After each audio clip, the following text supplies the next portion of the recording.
light-duty vehicle sales, in our view, will be around 72 million units for this calendar year. So we're slightly more positive than what we were in May, June.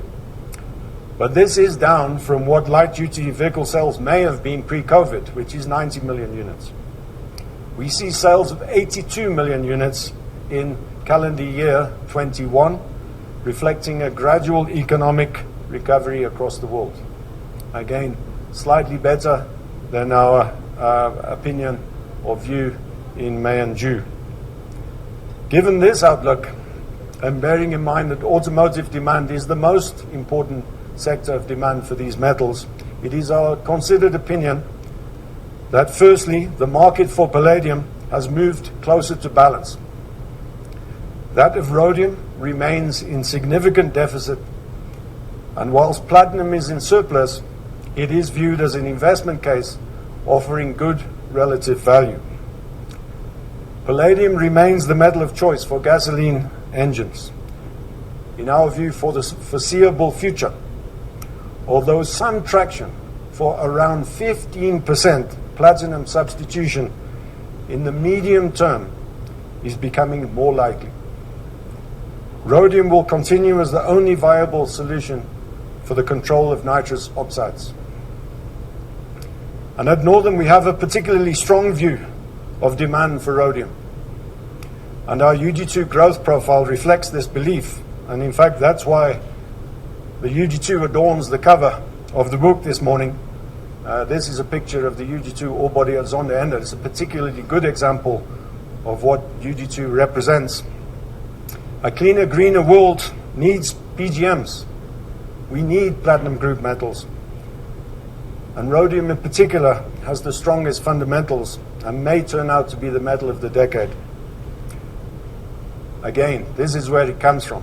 UG2, close to 90% of all the world's rhodium is produced from the UG2 ore bodies, which of course predominantly exists within the Bushveld complex. On the rhodium price, we see rhodium demand, first of all, very, very strong. And to give you an idea, first of all, the legislation. Let's start with the legislation across the world, illustrated by the 6 legislation, China 6, Euro 6, Bharat in India, the US equivalents. They're all focused on a range of pollutants, but they're quite heavily focused on the control of nitrous oxides.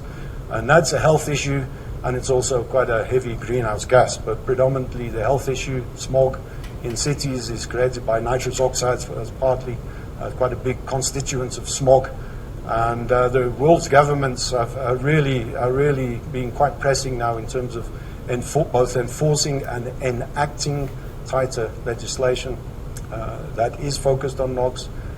Rhodium is a very, very, very special metal in terms of its performance in that reaction, and will continue to be the metal of choice for control of NOx. If we look at loadings, if I take back, say, 5 years ago, loadings per vehicle for rhodium, perhaps 0.3 grams per vehicle on average for light-duty vehicles. We believe that will rise to 0.45. So you're looking at a 50% increase in rhodium loadings over the course of this, let's say, from 5 years past to 5 years forward. If I can use a decade illustratively, 50% increase in rhodium loadings is very, very significant. When you accumulate that all together, we see a cumulative demand for rhodium in the next 5 years approaching 1.4 million ounces, somewhere maybe even slightly more north of that, depending on how it goes. And as you know, the supply of rhodium is somewhat constrained because a vast majority of rhodium comes from the UG2 ore bodies in the South African Bushveld complex. And those have, some of those parts of the UG2 in the Bushveld are aged, and they do have a limited ability to grow production. So the supply of rhodium is tightening, demand is growing, and is legislated, and is a very important issue that it's legislated against. And therefore we see the structural, the sort of fundamental industrial balance for rhodium being the strongest of the 3 metals, and should do well.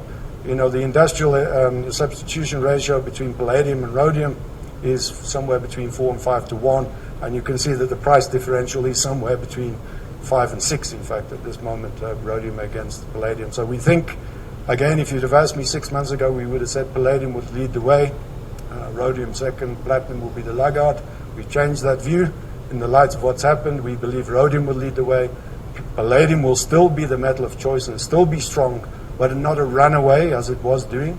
And platinum is now effectively following gold as an alternative investment and a good, strong value proposition. So that's in a nutshell how we see it.